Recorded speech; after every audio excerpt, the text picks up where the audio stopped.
వెళ్ళి సక్సెస్ అయిన వాళ్ళు, యూరోప్ వెళ్ళి సక్సెస్ అయిన వాళ్ళ గురించి మనం రెగ్యులర్గా మాట్లాడుతూ ఉంటాం. ఇండియా నుంచి అక్కడికి వెళ్ళి మంచి సక్సెస్ అయిన వాళ్ళు, సుందర్ పిచాయ్, సచిన్ నాదెళ్ల ఇట్లా అన్నట్టు, రిషి సునక్ కూడా. కానీ జపాన్ వెళ్ళి సక్సెస్ అయిన వాళ్ళు, ముఖ్యంగా జపాన్ వెళ్ళి అక్కడేదో కంపెనీలో గొప్ప ఉద్యోగం వచ్చేసి సక్సెస్ అవడం కాదండి. అక్కడ అలవాట్లు, జపాన్ వాడికి ఏదైతే అలవాట్లు ఉన్నాయో జస్ట్ ఆ అలవాట్లు ఫాలో అవడం ద్వారా నేను సక్సెస్ అయ్యాను, ఆ జపాన్లో ఉన్నటువంటి జనం పాటిస్తున్న అలవాట్లు నాకు చాలా చాలా ఉపయోగపడినాయి, చాలా మేలు చేసినాయి, కెరీర్లో టాప్కు వెళ్ళటానికి, ఆరోగ్యంగా ఉండటానికి. ఆ మాటకొస్తే వాళ్ళలాగా 80, 90, 100 సంవత్సరాలు బతికేస్తానేమో నేను కూడా అంటున్నాడు ఒక ఇండియన్. పేరెందుకులేండి, ఆయన అభిప్రాయాలే నేను మీకు ఈరోజు షేర్ చేయాలనుకుంటున్నాను. కానీ జపాన్ అనేది మీకు తెలుసు, ఫినిక్స్ బోల్డ్ లాంటిది, పడి లేచిన కెరటం అండి. రెండో ప్రపంచ యుద్ధంలో ఆల్మోస్ట్ ఆల్ అయిపోయింది అనుకున్నాం. ఎందుకు?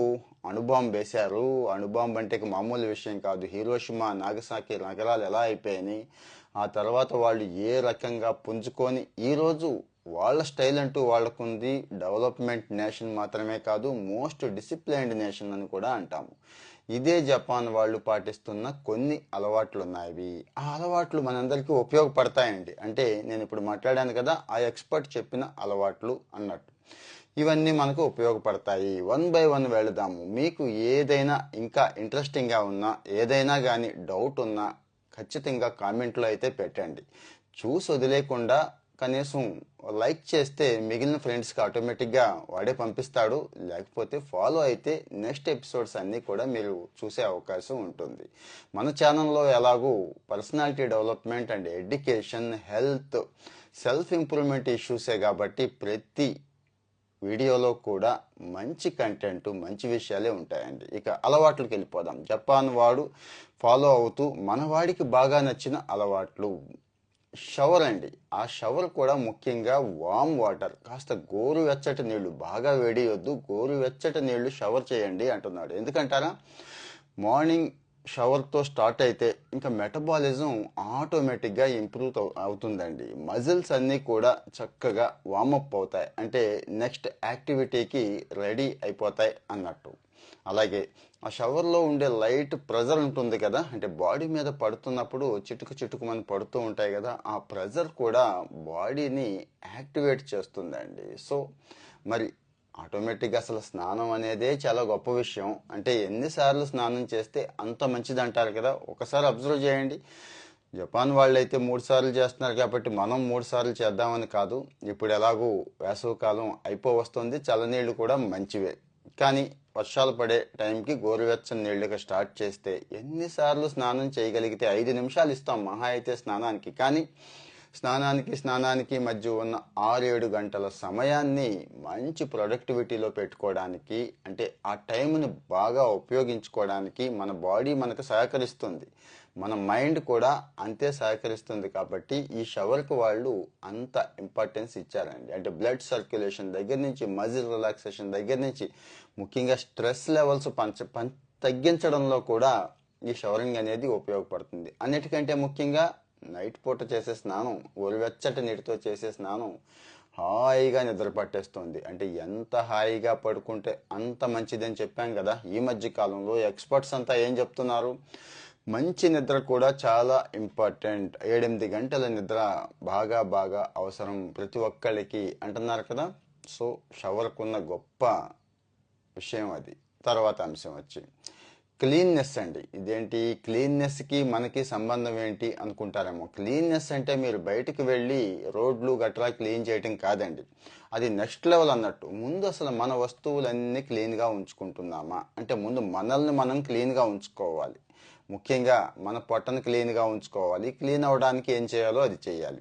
నోటిని క్లీన్గా ఉంచుకోవాలి. ఈ రెండు చాలా ఇంపార్టెంట్ విషయాలని చెప్తారు.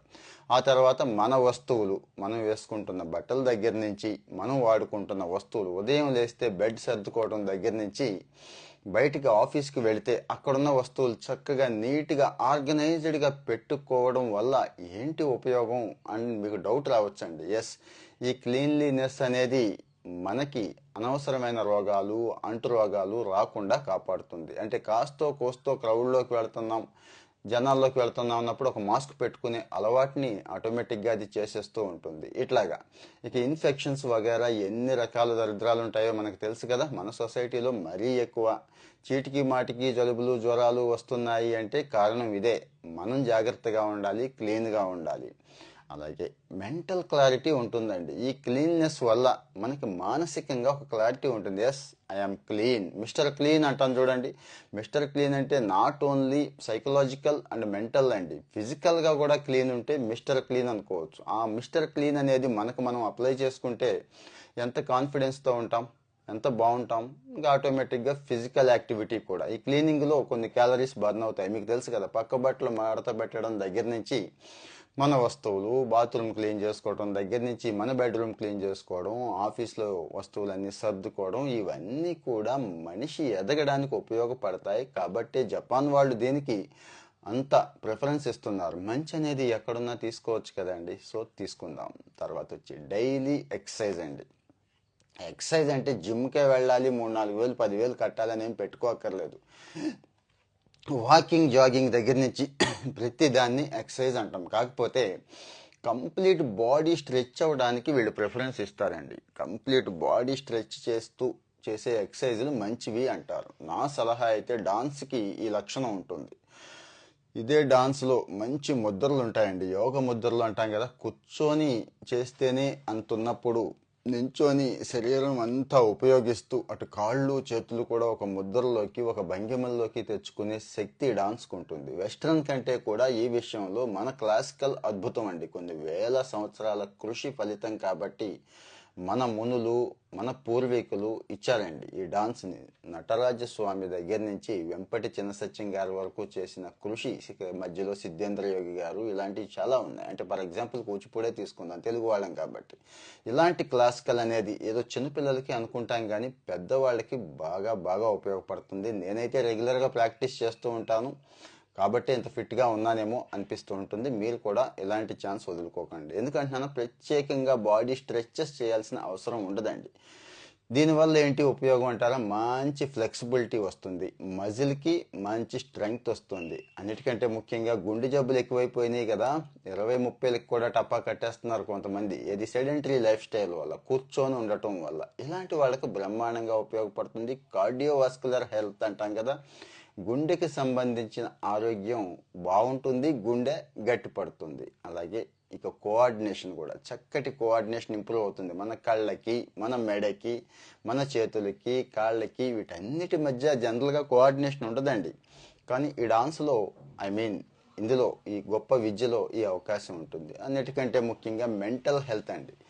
చేస్తున్నప్పుడు జనరల్గా మన క్లాసికల్కు ఉన్న గొప్ప అవకాశం ఏంటి, అన్నీ కూడా భగవంతుడికి అనుసంధానమై ఉంటాయి. భగవంతుడి కోసం చేస్తూ ఉంటాం, భగవంతుడిని స్మరిస్తూ ఉంటాం. సో మెంటల్ హెల్త్ కూడా అద్భుతంగా ఉంటుంది. ఎందుకు, స్వామిని మనం రోజు కొలుస్తున్నాము, అమ్మవారిని స్తుతిస్తున్నాము. మరి ఇవి సరిపోతాయి కదా మానసికంగా గట్టిగా ఉండటానికి, ఆరోగ్యంగా ఉండటానికి. తర్వాత వచ్చి కాస్త ఎర్లీగా లేవటం అండి. ఈ మధ్య కాలంలో అసలు ఈ అలవాటు అనేది పోయింది మన వాళ్ళకి. ఎర్లీగా లేవడం అనేది పాపం గాంధీ గారి దగ్గర నుంచి చెప్తూనే ఉంటారు కానీ మనం వీడందరూ ఇలాగే చెప్తారని చెప్పి మనం అంతా లేట్ నైట్ బర్డ్స్ కదా. అర్ధరాత్రి దాటాక పడుకుంటాం, ఉదయం 10ంటికి లెగుస్తాం. ఎంత ఎనర్జీ మిస్ అవుతామంటే, ఎంత లాస్ అవుతామంటే అంత అవుతామండి.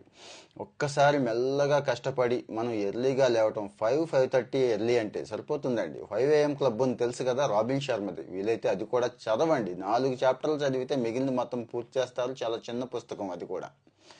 ఎర్లీగా లేవడం వల్ల ఎన్ని ఉపయోగాలు ఉన్నాయి అని మీరు అంటారేమో. ఎర్లీ మార్నింగ్లో ఎనర్జీ లెవెల్స్ ఉంటాయండి. లేచిన వెంటనే ఒక్కసారి ఏం చేయొద్దు, డైరెక్ట్గా వెళ్ళిపోయి ఆకాశాన్ని చూడండి. ఒక 5 నిమిషాలు అబ్జర్వ్ చేయండి.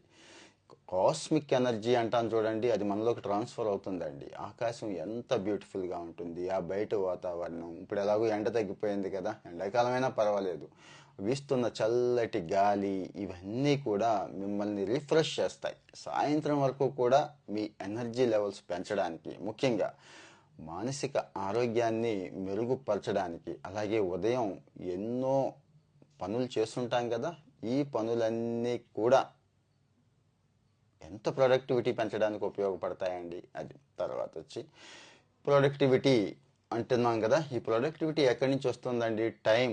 ఆ టైంని మనం వదిలేసుకుంటున్నాం. మార్నింగ్ అవర్స్లో 3-4 గంటలు లేటుగా లెగిస్తే, అంటే ఉదయం 5కి లేవాల్సిన వాళ్ళం 8, 9, 10కి లెగిస్తే ఎంత లాస్ అవుతాం ఒకసారి ఆలోచించుకోండి. అలాగే ఆటోమేటిక్గా 10ంటికి లెగిసి 12ంటికి తిని, అంటే ఉదయం బ్రేక్ఫాస్ట్ మిస్ అయిపోయి ఆ 12ంటికి కూడా ఏ బిర్యానీలో ఏ చెత్తో తినేసి మళ్ళీ యాక్టివిటీ లేకుండా డ్రౌజీగా ఉండి ఎంత కోల్పోతున్నాం అనేది చూడండి. ఆ తర్వాత ఫుడ్.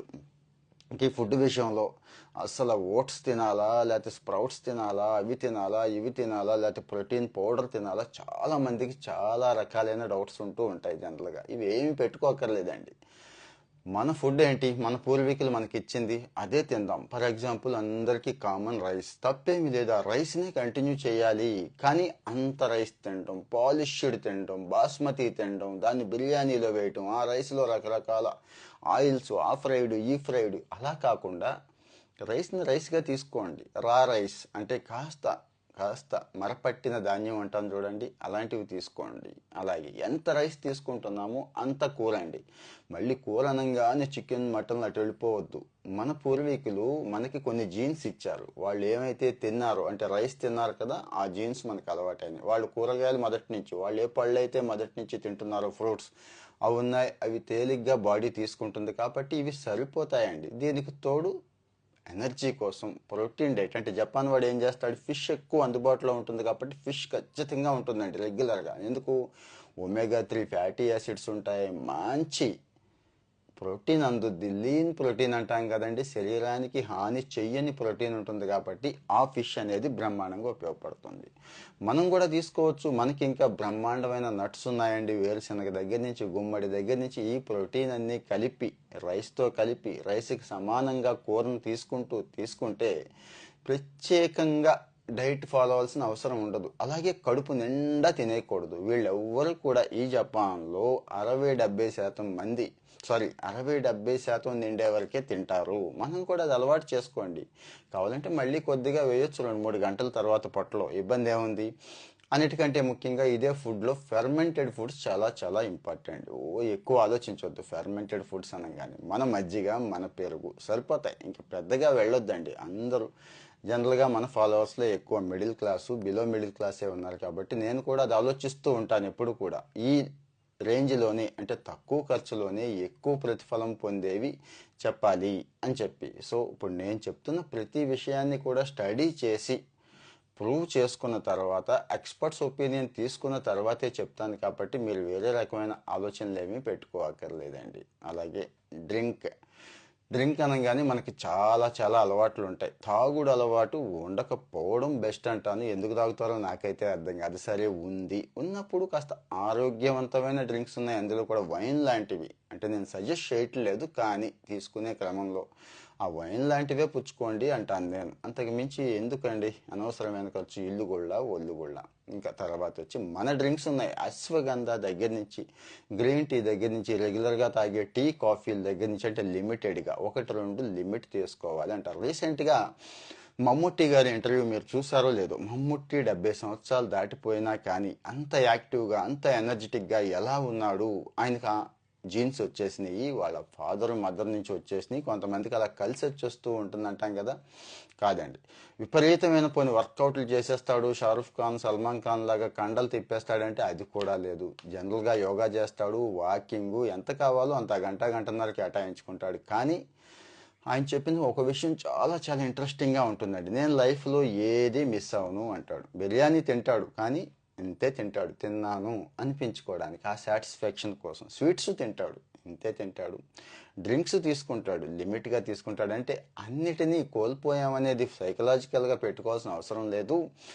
ప్రతిదీ కూడా మోతాదులో, లిమిట్గా, అది కూడా కాస్త హాని చేస్తుంది అనుకున్నప్పుడు లిమిట్గా తీసుకోవాలి. మనం ఏం చేస్తాం, డైలీ బిర్యానీలు తింటాం. పొద్దున బిర్యానీ, మధ్యాహ్నం బిర్యానీ, సాయంత్రం బిర్యానీ తినేవాళ్ళు, 2-3 పూట్ల మందు తాగేవాళ్ళు ఎంతమంది ఉన్నారో ఒకసారి ఊహించుకోండి. ఓకే, అలవాట్లు ఉండొచ్చు, దానికి ఒక లిమిట్ అనేది పెట్టుకొని అక్కడతో కంట్రోల్ చేయగలిగితే మైండ్ని, అది చాలా చాలా అద్భుతంగా ఉంటుందండి. ఇక ఫైనల్గా వీళ్ళకున్న ఒక అలవాటు చెప్తున్నాను. జపాన్ వాడుకున్న అలవాట్ల గురించి మనం మాట్లాడుకుంటున్నాం. అక్కడ పర్వతాలు చాలా ఎక్కువ ఉంటాయండి జపాన్లో. ఆ హైకింగ్ మౌంటైన్ హైకింగ్ అంటాం కదా, అది వాళ్ళకి చాలా చాలా ఎనర్జీని ఇంప్రూవ్ చేయడానికి, హెల్త్ని ఇవ్వడానికి, సైకలాజికల్గా కూడా వాళ్ళు స్ట్రెంగ్తన్ చేయడానికి ఉపయోగపడుతుంది అంటారు. మనకు కూడా మన ఏరియాలో ఉంటాయి కొండలు గుట్టలు ఎక్కడం అంటాం మనం. మంచి దారి ఉంటే ఎక్కండి, ఏం పర్వాలేదు. గుడి ఉందనుకోండి ఫర్ ఎగ్జాంపుల్ కొండపైన, అది కూడా గుడికి ఇంకొక దారి ఉంటుంది, కచ్చా రోడ్ అంటాం. అటు నుంచి హైకింగ్కి వెళ్ళండి, ఇద్దరు ముగ్గురు ఫ్రెండ్స్ కలిసి వెళ్ళండి. ఎందుకంటారా, ఇది హైకింగ్ అనేది ఒక చాలా మంచి కార్డియోవాస్కులర్ ఎక్సర్సైజ్ అండి. ఇవి చాలా చాలా రకాలుగా బాడీని స్ట్రెంగ్త్ చేస్తూ ఉంటుంది. ముందు మెంటల్గా మనల్ని స్ట్రాంగ్ చేస్తుంది. ఎలా అంటారా, పైకి ఎక్కటం అనేది ఒక్కసారి సైకలాజికల్గా చూడండి. అంత పైకి వెళ్ళాక, అంత హైట్లో నుంచి కిందకు చూస్తే మనం సాధించింది ఏంటి అనేది ఒకటి తెలుస్తూ ఉంటుంది. అంటే మన మీద మనకి కాన్ఫిడెన్స్ లెవెల్స్ పెరగడానికి ఇవి ఉపయోగపడుతూ ఉంటాయండి. సో అటు కార్డియోవాస్కులర్ స్ట్రెంగ్త్ పెంచడానికి కానీ, పాజిటివ్ మూడ్ని ఇంప్రూవ్ చేయడానికి కానీ, అది ఆటోమేటిక్గా బోన్ డెన్సిటీని కూడా ఈ హైకింగ్ పెంచుతుందండి. అలాగే ఈ హైకింగ్ అనేది ఆటోమేటిక్గా మనకు సన్కి ఎక్స్పోజ్ అవుతాం కదా, వెళ్తే ఎర్లీ మార్నింగ్ లేకపోతే ఈవినింగ్ సైడే వెళ్తాం కాబట్టి ఇక్కడ విటమిన్ డి కూడా ప్లెంటీగా అందే అవకాశం ఉంటుంది. మజిల్స్ అన్నీ కూడా గట్టిగా స్ట్రెచ్ అవుతూ ఉంటాయి. సో ఓ పెద్ద ఆయన చెప్పాడు అని చెప్తున్నాను, అదే విషయాలన్నీ మీకు షేర్ చేశాను. జపాన్ వాడికి ఉన్నటువంటి ది బెస్ట్ హ్యాబిట్స్ ఇవి. సో మరి ఈ బెస్ట్ హ్యాబిట్స్ని మనం కొన్నైనా కానీ మన జీవితంలోకి అన్నీ తెచ్చేసుకుంటే ఓకే, ఇంకా ఇంకా చాలా మంచిది. కొన్నైనా తెచ్చుకుంటే నేనైతే బాగా బెనిఫిట్ ఉంటుంది అనుకుంటున్నాను. సో ఫ్రెండ్స్, మీలో ఎంతమంది ఈ అలవాట్లు తెచ్చుకోవడానికి సిద్ధంగా ఉన్నారు? ఆల్రెడీ ఉంటే ఎలా అనిపించింది? నేను చెప్పిన విషయాలు వాస్తవమా కాదా? ఒకవేళ ఏమైనా కాంట్రా ఉంటే, విభేదిస్తే, కాదు అంటే కామెంట్లో పెట్టండి. లేదు ఇంకా ఇంకా వేరే విషయాలు అంటే పర్సనాలిటీ డెవలప్మెంట్, అటు హెల్త్ కానీ, సెల్ఫ్ కేర్, ఓవరాల్ వెల్నెస్కి సంబంధించి యాజ్ ఏ వెల్నెస్ కోచ్గా నేనైతే మీకు మంచి విషయాలు అయితే షేర్ చేస్తాను. వీడియో చూసి ఆగిపోకుండా లైక్ కొట్టండి. బెస్ట్ ఫ్రెండ్స్ ఎవరైతే ఉన్నారో, కాస్త బద్ధకంతో బాధపడుతున్నారో, లేకపోతే మన ఇంట్లో వాళ్ళు కానీ, వాళ్ళకి ఈ వీడియో షేర్ చేస్తే కాస్తో కోస్తో ఉపయోగపడతాయి. పలానా ఆయన చిన్నారావు గారు చెప్పారు, డెప్యూటీ కమిషనర్గా చేస్తున్నాడు కాబట్టి, ఆయన కాస్త స్టడీ చేసే చెప్తున్నాడు కాబట్టి అని మీరు అథెంటిక్గా షేర్ చేసే అవకాశం ఉంటుంది. Thank you. మళ్ళీ ఎపిసోడ్లో మళ్ళీ కలుద్దాం. Thank you. Have a nice day.